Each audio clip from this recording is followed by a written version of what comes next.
এখন আমার একটা গালি দেয়, আমি অন্য যদি আমার যদি ওজন করতাম না বাড়িতে কেমনে তো আমি বেটায় বুট দিতে আমার গালি তো বেটায় বুট দিছে আমার কলানো ধরতো, মানে আমি এমপি যদি না খাওয়াইতে পারি এমপি গিরি সাইলে দিতে আমি তো আমার খা আমি যে কোনো সময় আমার এলাকার সাথে আমি এমপি গিরি সাইলে দিব। তোমরা কথা দিলাম এলাকার সাথে প্রয়োজনে এমপি গিরি সাইলে দিব। তারপরও যে শপথ আমি নিছি, যে দায়িত্ব আমি নিছি, এই দায়িত্ব থেকে এক চুলো আমি সরব না।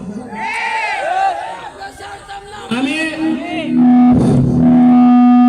নামাজ হবে এখন, আমি আজকে ঢাকা যাচ্ছি, আপনাদের জন্য দোয়া যা করি আমার জন্য দোয়া করবেন।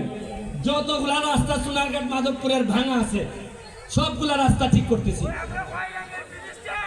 কয় বাংলার বৃষ্টা উন্নয়ন আমি খবর কই, এই যে বৃষ্টা এই বৃষ্টা সার্ভে হইতাছে, যে ব্রিজ আগে 50 কোটি দেওয়ার কথা এই ব্রিজ এখন 156 কোটি লাগে। আমি সপ্তাহে একবার করে যাই মন্ত্রণালয় এই ব্রিজের লেগে খালি, এই যে এই ছেলেটা আমার সহযোগিতা করে এর বাড়ি লেগে, এই যে পটুয়াখালীর চেয়ারম্যান এবং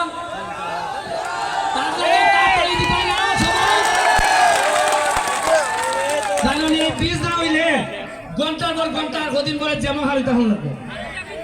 ব্রিজ হইব, এটা রাস্তা বড় হইব, আপনারা চিন্তা করেন না। আমি সর্বোচ্চ চেষ্টা করবো আপনারা হেল্প করার, সহযোগী নয়।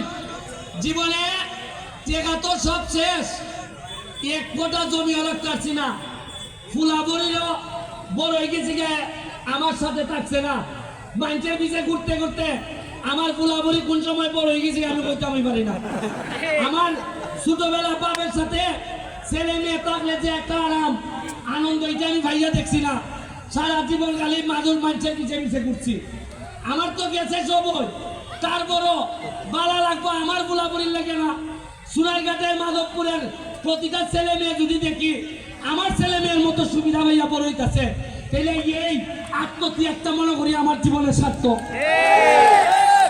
আমি আপনার কাছে দোয়া চাই, আপনাদের কাছে সহযোগিতা চাই।